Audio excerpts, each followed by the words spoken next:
বাংলার দিকে এবার নজর রাখতে হয়, কারণ আজ সকাল থেকে আমরা যে ধারাবাহিকভাবে দেখাচ্ছি এসএসসি পরীক্ষা স্বচ্ছভাবে এবং কড়া নিরাপত্তার মধ্য দিয়েই বাংলার 636টি কেন্দ্রে আজ নিরাপত্তা এবং নজরদারিতে এসএসসি পরীক্ষা সম্পন্ন হয়েছে। তারই মধ্যে আজকে বাম আমলে প্রতি বছর এসএসসি হতো, এখন তৃণমূল আমলে বাংলার মানুষ হতাশ।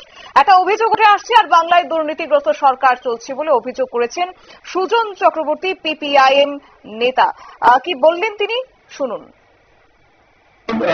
এসএসসি পরীক্ষা হতো প্রত্যেক বছর, বছরে বছরে পরীক্ষা, বছরে বছরে ফল প্রকাশ, প্রত্যেক বছর নিয়ম স্বচ্ছতার সাথে, কেউ কোনো প্রশ্ন করতে পারেনি।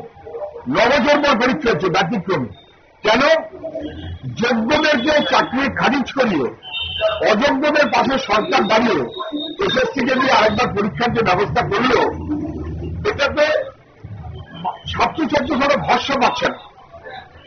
তৎসত্ত্বেও আমি ছাত্রদের শুভেচ্ছা জানাই, অন্তত ফল ভালো হোক আশা করি। কিন্তু সরকার এবং এসএসসি ভেতরে কত কাকন ঢুকিয়ে রাখবে অথবা রেখেছে এবং তারা কি জটিলতা করবে, দাগ অদাগ মিলিয়ে দেবে দেবে না, এই ব্যাপারে আমার বিশ্বাস এসএসসির উপরে নেই। ছাত্রছাত্রীদের নিশ্চয়ই একটু অবিশ্বাস হয়েছে, অভরসা হয়েছে, সেই কারণে হাসি মুখে হাসতে হাসতে বেরোয়, একদিক্ষণ হাসতে হাসতে বেরোয়নি বলে আপনারা বলছেন। ইতিমধ্যে আমার একটু অভিযোগ হচ্ছে যে প্রশ্ন বিক্রি হতে পারে ইত্যাদি ইত্যাদি। ধরুন প্রশ্ন বিক্রি হয়েছে কিনা আমি জানি না, কিন্তু বিরোধী দলের নেতা তিনি বলেছেন প্রশ্ন বিক্রির কথা। তবে এটা আমাদের চাইতে বিরোধী দলের নেতা বেশি জানবেন, তিনি তো তৃণমূলের বড় নেতা ছিলেন। প্রশ্ন বিক্রি গতবার যখন হয়েছে অথবা দুর্নীতি যা হয়েছে তখন তিনি তৃণমূলের শরিক, তাহলে তিনি জানেন ভেতরে ভেতরে গন্ডগোল কি আছে।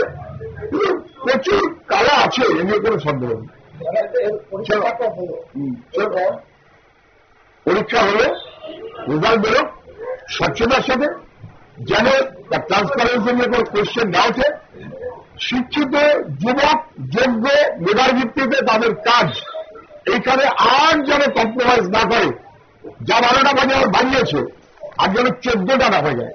পরীক্ষার্থীরা অনেকে ভয় পাচ্ছেন যে পরীক্ষাটা হচ্ছে নিয়োগ হবে বলে, সেখানে আবার পরীক্ষার্থীদের মনের মধ্যে নানান সন্দেহ। 22 লাখ পরীক্ষা দিয়েছে, 3.5 লাখ না 5 লাখ যারা পরীক্ষা দিচ্ছে, এখান থেকে তো ভয় যায় যে আসলে ভরসা কিছু সরকারের অথবা এসএসসির প্রতি মানুষের নেই। আপনারা শুনলেন সিপিআইএম নেতা সুজন চক্রবর্তীর বক্তব্য, এবং তিনি অভিযোগের শুরু বললেন। যাই হোক, তিনি বললেন যে কম্প্রোমাইজ নয়, বরং যোগ্য এবং মেধার ভিত্তিতেই কাজ হোক। পাশাপাশি আজকে বাংলার তৃণমূলকেও অভিযোগের কাঠগড়ায় দাঁড় করালেন, একই সঙ্গে এসএসসি কর্তৃপক্ষকে অভিযোগের কাঠগড়ায় দাঁড় করালেন সরকার।